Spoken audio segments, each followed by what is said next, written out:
Bienvenue à vous dans Dimanche en politique. Aujourd'hui, on aborde un problème de société qui touche beaucoup de monde et qui s'invite de plus en plus dans l'actualité. Nous allons parler de la santé mentale des jeunes. À Montpellier, début mars, le suicide d'un étudiant à la bibliothèque universitaire a été un véritable choc.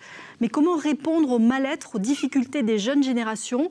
Sujet tabou, causes multiples, manque de moyens, que faut-il faire et quelles solutions adapter aux plus jeunes ? On ouvre le débat aujourd'hui avec nos invités.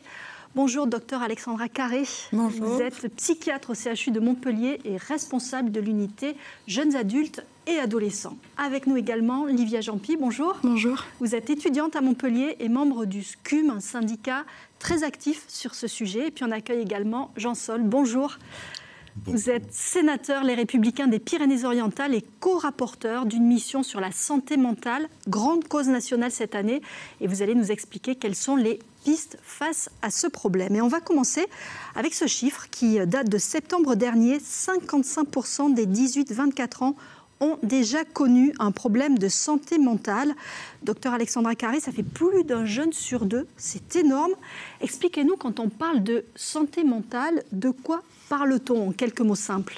La santé mentale, c'est un équilibre entre des besoins que l'on a en termes de développement personnel, de bonheur, de construction de son avenir, et les ressources que l'on peut trouver, soit des ressources personnelles, des ressources propres, soit des ressources dans notre environnement proche, et aussi des ressources qui sont apportées par la société, par le milieu dans lequel on étudie, par exemple. Et est-ce qu'on parle de stress, de troubles anxieux, de dépression, de maladies plus graves, ou c'est tout ça à la fois ? Mais c'est vrai qu'il y a être en bonne santé mentale, et puis ensuite, quand cet équilibre se dégrade, mais on peut parler de difficultés mentales, et ça peut aller jusqu'à des pathologies. Et tout l'enjeu de cette grande cause nationale, la santé mentale des jeunes, c'est de mettre en œuvre des moyens pour faire beaucoup de prévention et d'information et éviter d'arriver à des situations dégradées. Et c'est ce dont on va parler. Livia Jampi, est-ce que vous confirmez qu'une grande proportion d'étudiants sont mal dans leur peau aujourd'hui ? Alors oui, nous comme chiffre, on a 40% des étudiants qui souffreraient d'un trouble dépressif, 30% qui auraient des idées suicidaires. Donc on voit que le constat, effectivement, sur la santé mentale des étudiants, nous fait peur. Nous, avec le SCUM, on a, il y a quelques années, parce que ça a été mis en avant, notamment la santé mentale des étudiants, notamment au moment de la crise du Covid. Mais c'est vrai que nous, dès 2019, on avait fait une enquête à l'université Paul Valéry sur la filière psychologie. On avait distribué un questionnaire aux étudiants pour savoir comment ils allaient, où ils en étaient dans leur santé mentale, finalement. Et ce qui est revenu, c'est que beaucoup avaient des troubles du sommeil, des troubles anxieux, des troubles alimentaires, et tout ça a été lié directement à leurs études. Ensuite, en 2021, notamment, on a suivi une mobilisation qui était cette fois-ci à l'université de Montpellier, à la faculté d'éducation, où il y a eu une crise de burn-out au sein de la faculté d'éducation, parce qu'il y avait une surcharge de travail avec des étudiants qui faisaient plus de 50 heures de travail dans la semaine. Et donc, nous, on a un constat, c'est qu'effectivement, aujourd'hui, les étudiantes et les étudiants vont mal. On a des étudiants qui sont en détresse. Vous en avez parlé en début d'émission pour introduire. Il y a eu effectivement à Richter, sur la bibliothèque universitaire, un étudiant qui s'est donné la mort il y a quelques semaines. Donc pour nous, c'est important de parler de la santé mentale des étudiants, parce que c'est un sujet qui est très important et il faut en parler. Alors, je vais venir vers vous, Jean Sol, dans quelques instants, mais on va d'abord s'arrêter sur ce constat aussi qui interroge, c'est la solitude qui grandit chez les jeunes. 40% ont un sentiment de solitude, selon une récente étude de l'IFOP. Des ados ultra connectés et pourtant ultra isolés. Regardez. Alors pourquoi, malgré les réseaux sociaux, les associations étudiantes ou encore les 295 bars et 19 boîtes de nuit à Montpellier, les jeunes se sentent toujours seuls? Est-ce que vous avez des idées de causes peut-être La pandémie de Covid, la précarité, l'éloignement familial, le manque d'estime de soi, les raisons de l'isolement sont multiples. Mais en parler est compliqué, surtout face caméra. Comme échappatoire, certains se dirigent vers des spécialistes. C'est vrai que nous, notamment au service social, on peut recevoir des étudiants de manière individuelle qui, là, vont nous parler de leur propre isolement en disant qu'ils n'osent pas non plus en parler et qu'ils ont honte d'aller vers l'extérieur. Donc nous, on va pouvoir mettre en place des choses là très individualisées. Des fois, les familles ne sont même pas informées. Ce sentiment de solitude est-il spécifique à une tranche d'âge ou à une époque ? Le fait d'être jeune, c'est une période qui est sensible, qui est fragile, c'est une période de transition.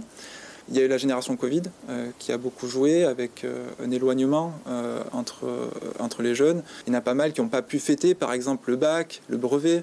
Et donc ça joue dans les petits rituels aussi pour faire du contact, garder contact.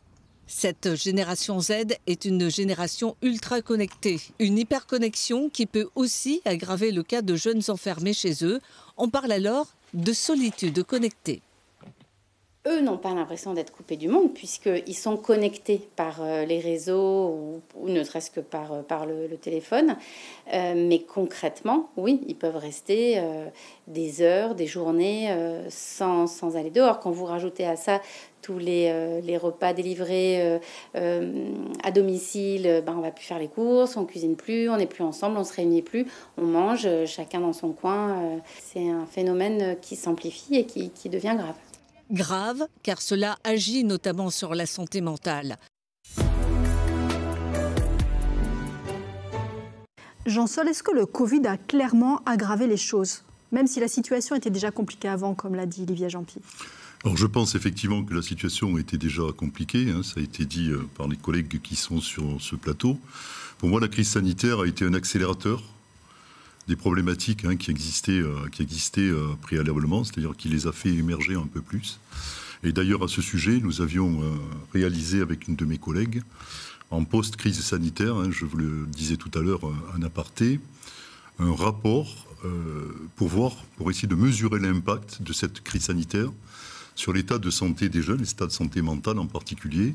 Et nous nous étions donc rendus compte, nous avions repéré très rapidement un mal-être déjà, très important, une expression d'anxiété, une expression aussi d'idées suicidaires. Et donc, il nous a semblé plus que nécessaire et fondamental de poursuivre ce travail. C'est la raison pour laquelle, au regard de la grande cause sur la santé mentale érigée donc, au plan national, le Sénat nous a mandaté avec 2 autres collègues conduire une mission d'information sur la santé mentale et puis essayer bien évidemment d'être force de proposition.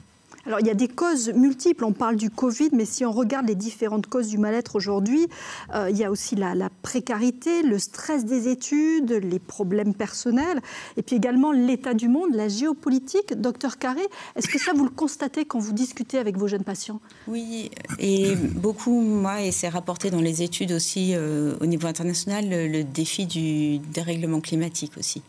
Ça, c'est beaucoup rapporté par les jeunes. Donc, le contexte géopolitique avec le conflit en Ukraine, les conflits au Moyen-Orient, l'empathie aussi que les jeunes doivent avoir dans cette tranche d'âge-là. On a vraiment besoin de s'identifier à des pairs et d'avoir le regard des pairs, c'est très important.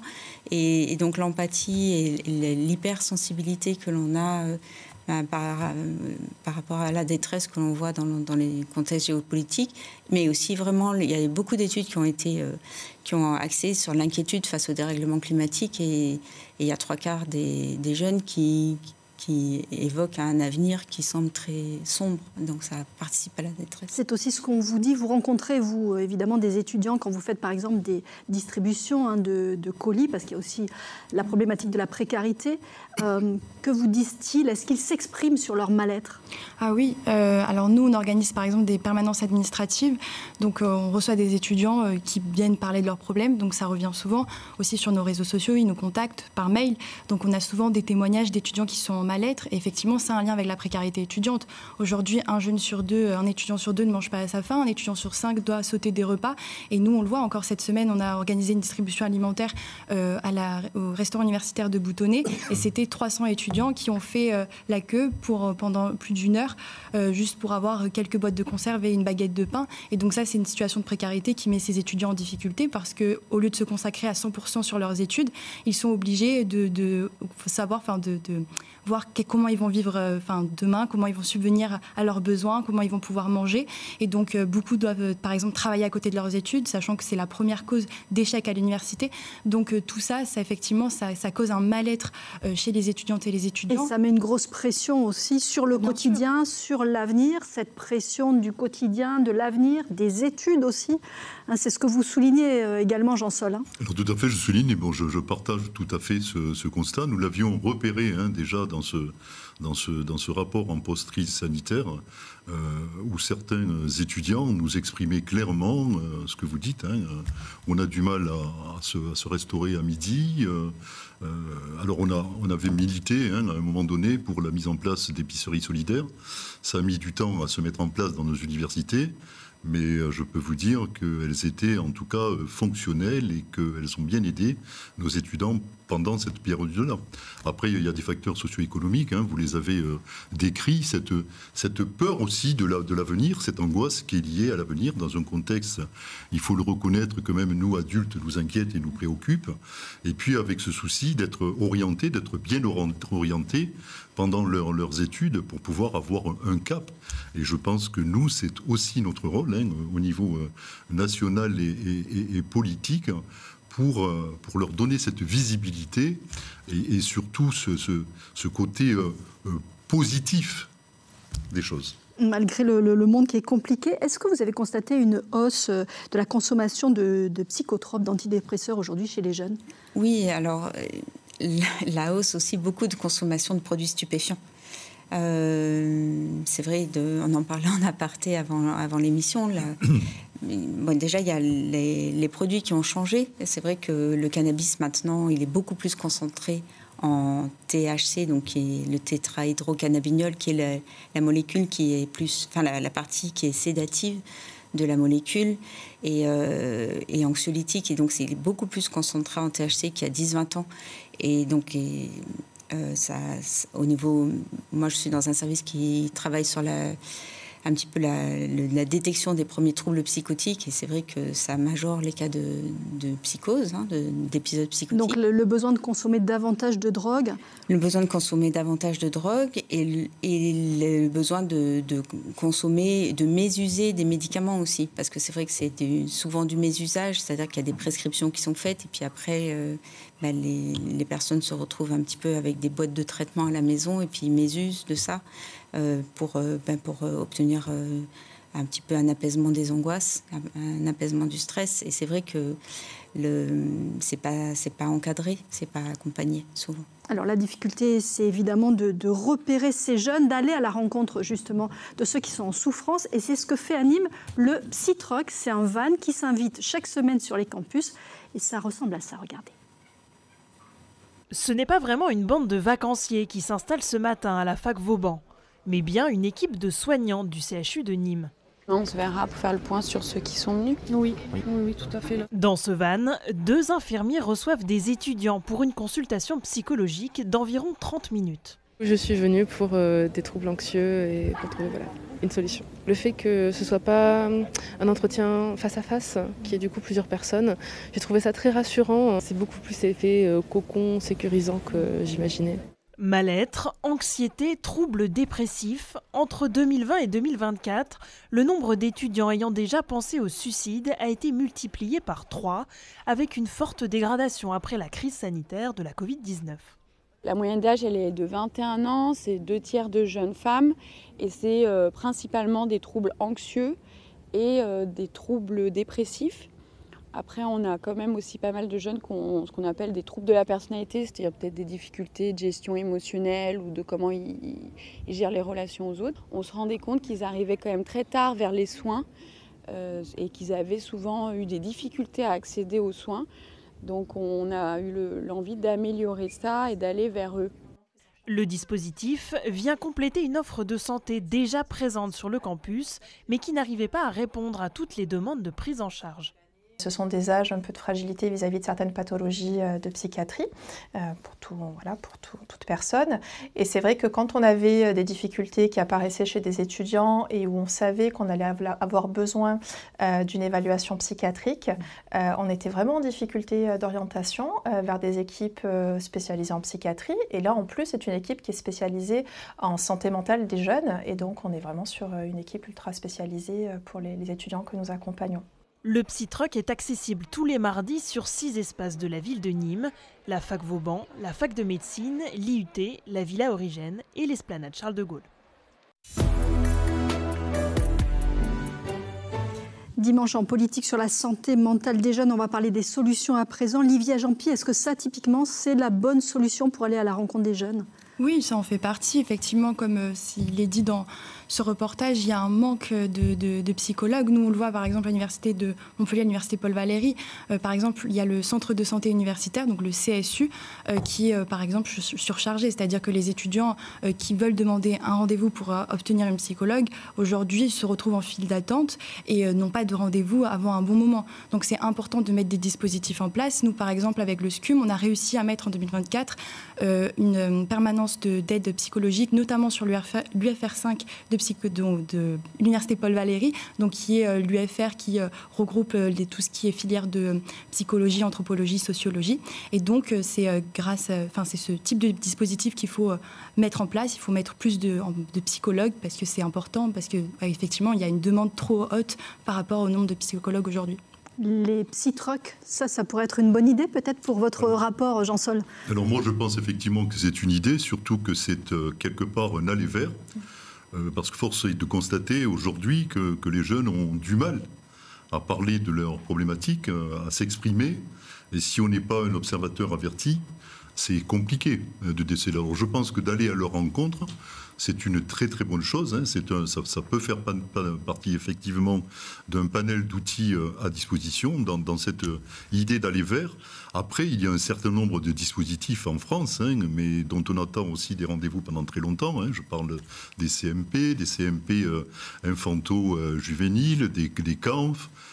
Notamment, qui en plus nous alors là, observons... c'est beaucoup d'abréviations, on est un petit peu perdu, mais on imagine que ce sont des unités de soins vers lesquelles on peut se tourner. Enfin, les centres médico-psychologiques, c'est connu, sauf qu'il n'y a pas assez de personnel et on observe des inégalités territoriales aussi qui, à mon avis, il faudrait y remédier. Il y a un vrai manque de moyens. Est-ce que c'est encore tabou de parler de ça, ces problèmes de santé mentale, et notamment quand on a peut-être 18 ou 20 ans ? Oui, nous, sur Montpellier, on travaille avec la métropole. On utilise le bus prévention de la métropole pour aller dans les lycées. Alors, c'est en dessous d'une tranche d'âge plus jeune, mais c'est vrai que c'est délicat pour les jeunes quand ils s'approchent du bus, ils regardent si...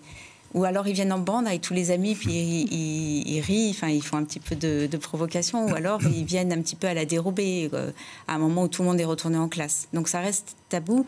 Récemment, il y a la prise de parole de M. Nicolas Demorand. Alors justement, on va en parler si vous voulez bien. Et peut-être avant de parler de Nicolas Demorand, je voulais vous parler de Paul Mirabel, de l'humoriste montpelliérain, qui s'est aussi exprimé là-dessus. On va l'écouter.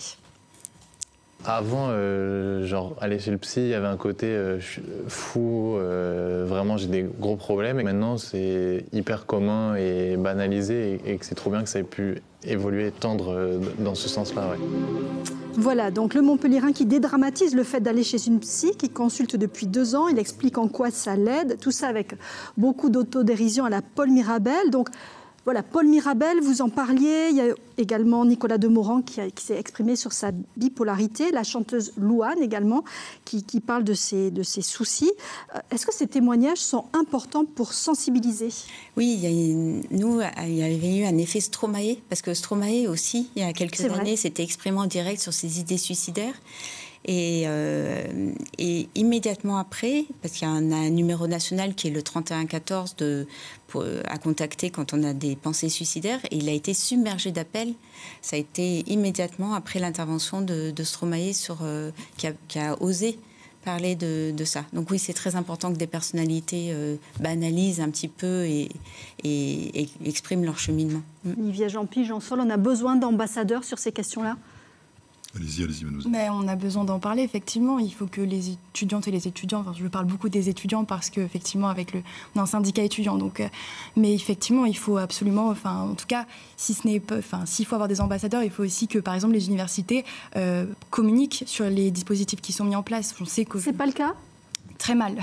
C'est-à-dire que, par exemple, sur la bibliothèque, l'étudiant qui s'est donné la mort au moment à la bibliothèque de Richter, à l'Université de Montpellier, il y a eu pour nous une défaillance de la part de l'université qui, par exemple, n'a pas communiqué correctement les numéros d'écoute. Oui, vous avez fait le job. Vous avez envoyé énormément de numéros. Exactement. Vous avez beaucoup investi les réseaux sociaux. Oui, on a directement demandé à l'université quels étaient les dispositifs qui allaient être mis en place, notamment une cellule d'écoute d'urgence.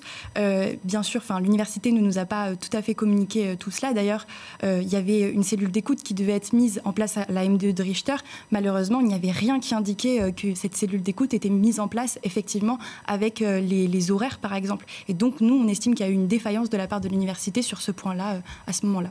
Ça veut dire qu'il y a quand même du travail à faire pour coordonner les dispositifs, pour les faire connaître, Jean-Sol. Énormément, c'est le manque de coordination, c'est ce qui ressort de nos premières auditions aujourd'hui. J'ai envie de dire, sur les ambassadeurs, c'est effectivement une bonne chose, mais qui mieux placé que nos jeunes pour pouvoir s'exprimer. Donc il nous appartient à tout un chacun, et j'ai envie de dire que c'est l'affaire de tous, d'aller aussi à leur rencontre, d'observer aussi ce qui va pas, et de leur apporter, en tout cas de les informer, de les sensibiliser aux dispositifs qui existent aujourd'hui en matière de suicide. Il existe le 31-14, il existe le 30-18 pour le cyberharcèlement. Il y a quand même un certain nombre d'outils qui sont mis à disposition, mais pour lesquels, effectivement, vous avez raison, mademoiselle, il faudrait peut-être un peu plus d'informations, de communication et de sensibilisation. Vous sortez d'ailleurs d'une réunion au moment où on enregistre cette émission pour essayer de coordonner les moyens. Il y a un défaut là-dessus, clairement ? Oui, mais c'est vrai qu'il y a beaucoup d'initiatives de bonne volonté, d'initiatives qui sont dispersées sur le territoire. Et c'est vrai que pas toujours connu. D'ailleurs, on pourrait parler aussi du dispositif santé psy étudiant, 12 séances gratuites. Oui. Pour les étudiants, c'est pas forcément toujours connu. On va en profiter pour le rappeler. Il y a 12 séances gratuites pour les étudiants avec ce dispositif, mais il y a le dispositif Mon Soutien Psy. C'est aussi 12 séances gratuites. Pour les jeunes en général ? Pour les jeunes en général, avec juste un certificat médical d'un médecin généraliste qui atteste que la personne a besoin. Et ça, c'est vrai que c'est tout récent. Alors, c'est peut-être parce que ce sont des dispositifs récents que du coup, il y a un manque de communication à ce sujet. Mais... En tout cas, il faut les faire connaître. Jean-Sol, vous dites la santé mentale, c'est le défi du 21e siècle. Sur quelle piste, concrètement, pour l'instant, vous travaillez pour améliorer le dépistage et la prise en charge ? On entend bien qu'il manque énormément de moyens. Alors nous, c'est un peu prématuré, si vous voulez, pour vous faire part, pour dévoiler, si vous voulez, nos conclusions. On en est quelque part à un état des lieux. On regarde ce qui se passe au niveau du repérage, effectivement, parce qu'on s'est rendu compte que plus il était précoce, plus on avait des résultats, et en tout cas, on préservait la santé mentale, donc en termes de prévention. On observe cette question de la coordination au regard des auditions que nous avons conduites avec de nombreux acteurs aujourd'hui. Nous parlions tout à l'heure de la santé scolaire. Nos médecins en santé scolaire sont très peu nombreux. Les infirmiers sont très peu nombreuses. Et elles aspirent justement à ce travail en coordination, en équipe pluridisciplinaire. Oui, c'est du dépistage de première ligne qui pourrait être très intéressant. C'est du dépistage de première ligne en s'appuyant sur nos médecins traitants, sur nos pédiatres. Force est de constater aujourd'hui que nous n'avons pas assez de psychiatres ni de pédopsychiatres pour pouvoir répondre en tout cas à tous les besoins qui se présentent. Et comment être sûr que votre rapport ne va pas finir au fond d'un tiroir sans effet ? J'imagine que ce n'est pas ce que vous souhaitez, mais je voudrais juste vous montrer ceci. C'était cette semaine, en fait, une influenceuse qui s'appelle Miel Abitbol, qui est relativement suivie, a directement interpellé le président Macron, qui lui a accordé un rendez-vous à l'Élysée. Elle l'a interpellé sur ces problématiques de santé mentale. Est-ce que ce n'est pas plus efficace, finalement, pour avoir une réponse ? D'interpeller directement le président Macron et de se transformer en influenceur, Jean-Sol. Écoutez, le président Macron parle à ériger donc la santé mentale au rang des priorités nationales aujourd'hui. Ce que nous attendons nous, au niveau du Parlement et au-delà de notre rapport dans lequel, croyez-moi, nous y mettons tout notre cœur, toute notre énergie pour pouvoir être force de proposition, c'est que nous attendons au final des moyens, et j'espère, et je parle donc en mon nom personnel, que ça ne sera pas uniquement, si vous voulez, un affichage quelque part politique. La santé mentale, c'est le parent pauvre de la santé depuis des décennies. Il est temps aujourd'hui, au-delà des mots, de donner les moyens. Alors on va en profiter justement, il nous reste 2 minutes d'émission. Si vous aviez quelque chose à demander, le docteur Alexandra Carré, ça serait quoi? Demander ou à proposer ou à suggérer. Demander, c'est que de plus en plus de jeunes aient envie de faire ce métier-là, parce que c'est vrai que c'est une spécialité qui est... c'est la plus belle spécialité de la médecine. Enfin, je suis ravie de ce métier et donc il y a un travail aussi qui est fait au niveau des universitaires pour redonner envie, parce que moi je pour aller vers la psychiatrie et pouvoir justement répondre à ce défi. Médecine, aller vers la psychiatrie, oui, parce que c'est... Et parce que le défi va être important. On voit bien qu'il y a des difficultés de plus en plus importantes dans la population. Livia Jean-Pi, Jean-Sol est en face de vous. Si vous avez des choses à lui dire, c'est le moment ou jamais. Il faut mettre fin à la précarité étudiante, ça c'est le premier facteur. Mais aussi, si on veut plus de psychologues, par exemple, il faut aussi mettre fin à la sélection à l'université, parce que c'est aussi un facteur de pression, notamment la sélection en master. Quand on veut devenir psychologue, il y a beaucoup de pression en 3e année de licence. Et donc c'est important aussi de prendre en compte tout ça pour pouvoir améliorer les conditions de vie et d'études des étudiants. Voilà. Et comme il nous reste un tout petit peu de temps, je voudrais aussi vous signaler l'existence d'une étude qui s'appelle Mentalo, qui est une étude menée par l'INSERM. Peut-être vous en avez entendu parler, elle est en cours jusqu'en 2026. Elle a permis déjà de créer une première application pour permettre aux jeunes d'évaluer leur état. Il est possible de participer à ce programme, c'est une forme de science participative. Je pense que ça peut être un bon plan à signaler pour tous ceux qui nous regardent aujourd'hui. Livia, s'il y a besoin de partager encore des informations là-dessus. Oui, pourquoi pas. De toute façon, il faut plus d'informations sur les dispositifs qui sont mis en place. Il faut plus de psychologues et tout ça. Prendre en compte la santé mentale des étudiants, c'est... Et un tout dernier petit mot très rapidement, en 15 secondes. Le rapport, ce sera... fin juin. Normalement fin juin, si je puis me permettre, Madame Mandrou, je pense qu'il y a un outil dont on n'a pas parlé, c'est la formation au premier secours, en considérant que nos jeunes peuvent être aussi les ambassadeurs auprès de leurs collègues. Oui, comme les formations au premier secours classiques. Merci pour ce dernier élément, je pense qu'on aura l'occasion d'y revenir. Merci à nos 3 invités d'être venus nous éclairer aujourd'hui sur la question de la santé mentale chez les jeunes, et bon dimanche à vous tous.